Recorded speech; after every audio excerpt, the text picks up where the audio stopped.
नमस्कार, आप देख रहे हैं टसन न्यूज 24 और मैं हूं अनिमेश सिंह। आज हम पहुंचे हुए हैं दरियापुर प्रखंड के बजहिया पंचायत अंतर्गत, जहां पे हमारे साथ मौजूद हैं बजहिया पंचायत के वर्तमान मुखिया प्रतिनिधि सतेंद्र महतो जी, जो पूरी तरह से इस बार भी दमखम के साथ पंचायत की जनता के बीच में जा रहे हैं। इसके वर्तमान में भी पूरी तरह से पंचायत में क्या विकास किए हैं, विशेष करके इन्हीं से जानेंगे। सबसे पहले तो आपका टसन न्यूज में स्वागत है। सबसे पहले आपके माध्यम से टसन न्यूज को जितने भी दर्शक हैं सबको मैं नमस्ते करता हूं। आज आपको बहुत बहुत धन्यवाद देता हूं कि आप हमारे पंचायत बजहिया पंचायत पधारे। जैसे वर्तमान में अभी मुखिया प्रतिनिधि आप हैं, तो मुखिया प्रतिनिधि रहते हुए आप विकास को लेकर क्या स्थिति है आपके पंचायत में? जैसे कि आपको बता दें कि मेरा जो घर है बजहिया पंचायत के वार्ड नंबर 1 में है, और जब आप आए होंगे तो पूरे पंचायत को घूमते हुए आए होंगे, क्योंकि लास्ट छोर पे मेरा घर है। तो आपको दिख ही गया होगा कि विकास क्या है।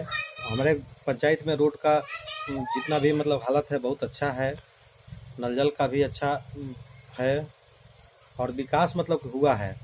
और विकास के मामले में बता दें कि जब हम मुखिया बने, कि हमारी माँ मुखिया हैं, जब हम लोग कि सत्ता में आए, तब हम लोग के पंचायत 22 नंबर पे था प्रखंड में काम करने के मामले में। और आज हम लोग का ये उपलब्धि है कि हम लोग अभी नंबर 1 पंचायत है पूरे ब्लॉक में। तो ये तो विकास को लेकर ही चुनाव हुआ होगा, उसमें जैसे पंचायत बता गया होगा। नहीं, पंचायत बात चुनाव तो अब होगा ना विकास के मुद्दे पे। हम लोग तो पहली बार चुनाव लड़ रहे थे 2016 में, और जनता हमको प्रेम दिया और सराहा। हम लोग निकले, जीते, और जनता ने हम पे जो विश्वास किया उस पे हम लोग खड़े उतरते हुए काम कर रहे हैं। इस बार आप जनता के बीच में जा रहे हैं, तो क्या लग रहा है, कितना पकड़ आपका मजबूत हुआ? जनता से हम बहुत संतुष्ट हैं। जनता ने जो हमको काम दिया, उनके विश्वास पे हम खड़े उतरे हैं। थोड़ी बहुत कमियां रह गई है, उसको हम लोग दूर करने का प्रयास कर रहे हैं, और दूर कर भी रहे हैं। और जो कमियां हम लोग से रह गई है, जनता से क्षमा मांग के हम लोग आगे कि उसको पूरा करने का भरपूर प्रयास कर रहे हैं। सर, आप विकास का दावा कर रहे हैं, तो सर आपके पंचायत में एम्बुलेंस की अभी तक सुविधा है कि नहीं? एम्बुलेंस है, लेकिन ब्लॉक में पंचायत स्तर पे जो है, उन लोग का ब्लॉक हॉस्पिटल बहुत पास में है। कि मेरे पंचायत से 2 किलोमीटर दूर ब्लॉक है ना। वहाँ पे सरकारी अस्पताल है, वहाँ एम्बुलेंस की सुविधा बहुत अच्छी है। माननीय हम लोग के पूर्व मंत्री चंद्रिका राय जी का ये गांव है, तो वो 2 एम्बुलेंस दे रखे हैं। इस वजह से हम लोग को एम्बुलेंस का कोई दिक्कत नहीं होता। आपका पंचायत बजहिया पंचायत है, बजहिया पंचायत अभी खुले में शौच से मुक्त हो पाया है कि नहीं, इसको लेकर?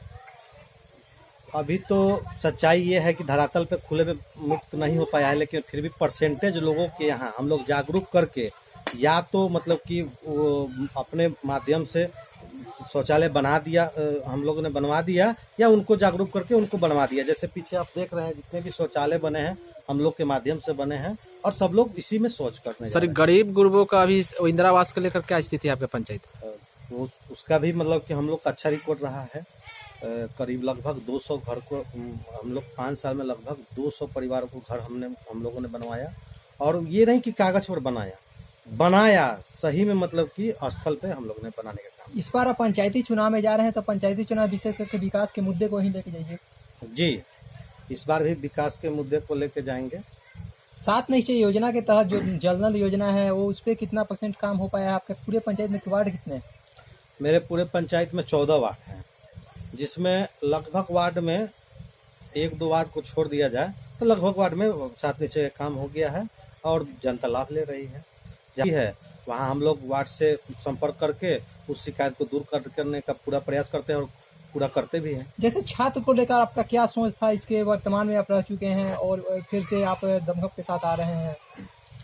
देखिए, क्या है कि छात्र ही हमको यहाँ तक पहुँचाया है, हम भी यंग हैं, तो इसलिए जितना हो सके हम नौजवानों के बीच रहते हैं।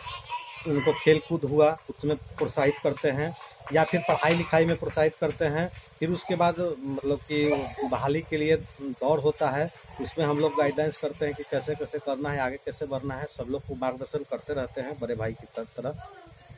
सर, 60 वर्ष जिनका उम्र पूर जाता है, तो सर उनका बुढ़ा पेंशन जैसे बनता है, तो अभी आपके नज़र में कोई है कि ऐसा कि जिनका 60 वर्ष उम्र हो गया हो, अभी तक बना नहीं हो?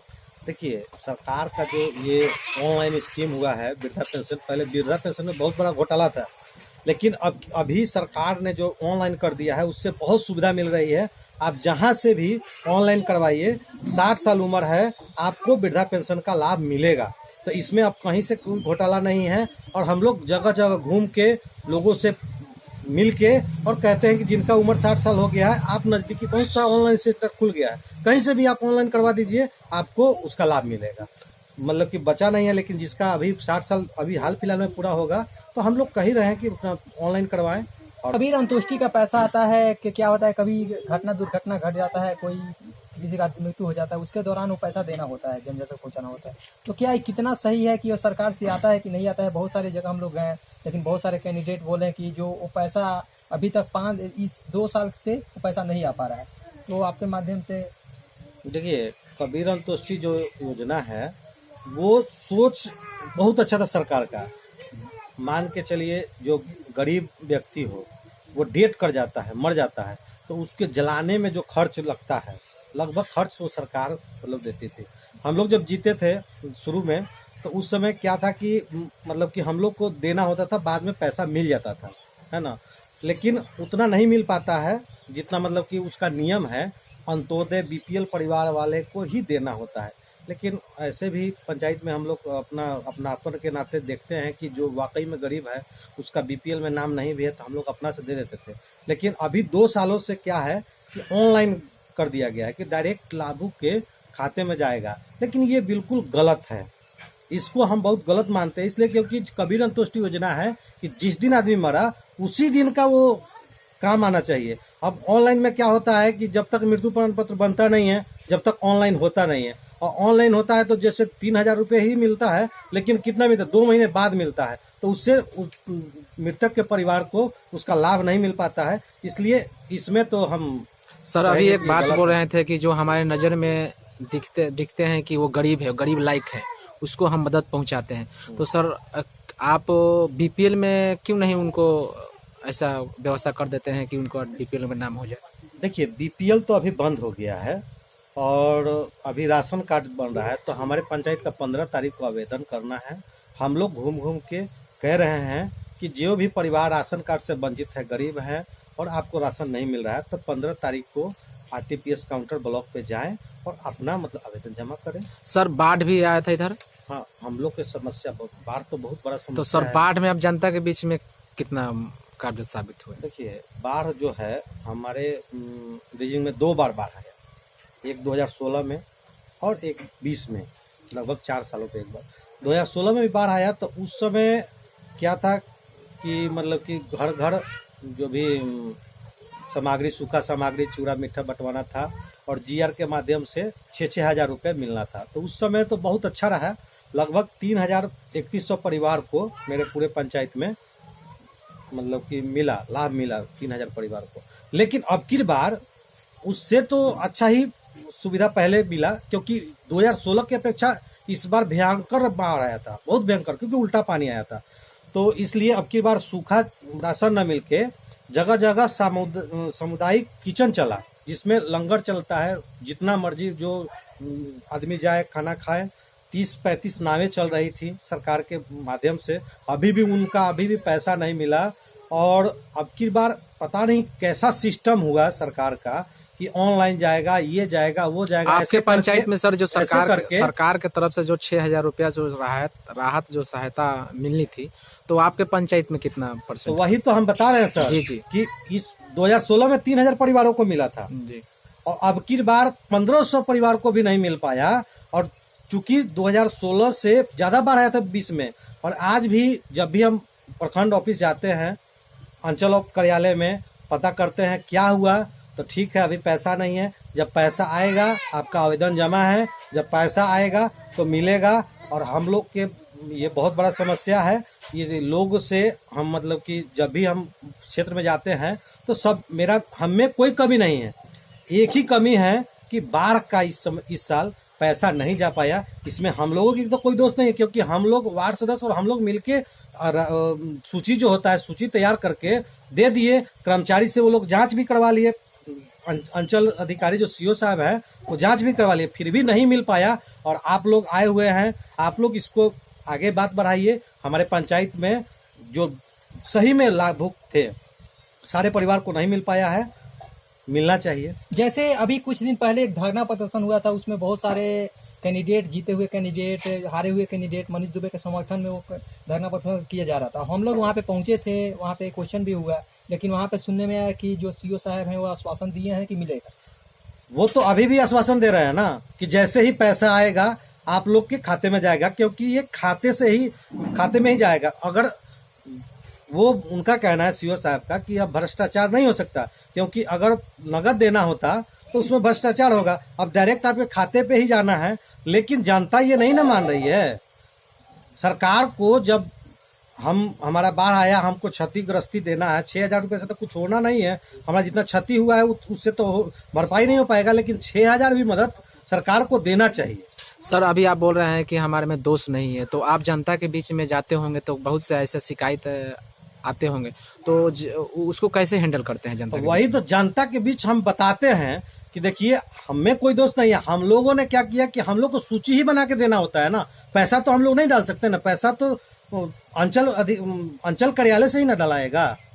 तो इसमें हम लोग का जितना काम होता है सूची बना के देना। सूची बना के तो हर वार्ड का वहां चला गया है, लेकिन वहां से नहीं आ रहा है, तो उसमें हम लोगों को क्या दोष है। लेकिन जनता जब हम लोगों को चुनी है, अब जब तक ले जनता को पैसा नहीं आएगा, जनता हम लोग को दोषी मानती है, हम लोगों को दोषी मानती है। लेकिन हम लोगों की तो एक्चुअली में दोषी है नहीं ना।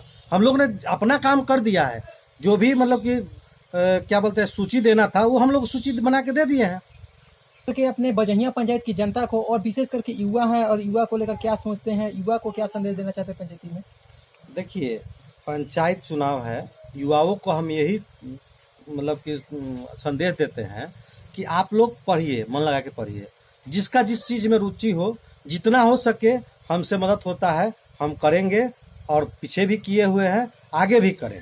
जैसे युवा का बात बोले तो युवा, बहुत सारे ऐसे युवा होते हैं, गरीब युवा होते हैं, जिनको फॉर्म फिलअप करने के लिए अलग छोटे मोटे कोचिंग करने के लिए पैसा नहीं हो पाता है, तो उनको भी लेकर कुछ आप आगे प्लानिंग किए हुए हैं? नहीं, वैसे लोगों को हम हर वक्त मदद करते हैं, जो भी मतलब कि कोचिंग संस्था चलाते हैं। अब मतलब कि प्राइवेट ही कोचिंग संस्था होता है, तो वहाँ जाके टीचर से हम लोग आग्रह करते हैं कि देखिए ये बहुत गरीब बच्चा है, इसको आप पढ़ाइए, सबसे पैसा लेते हैं, इसको आप छोड़ दीजिए, पैसा ना लीजिए। फिर भी अगर वो नहीं मानते हैं तो हम लोग अपने जेब से दे देते हैं, लेकिन टीचर लोग भी कोऑपरेट करते हैं।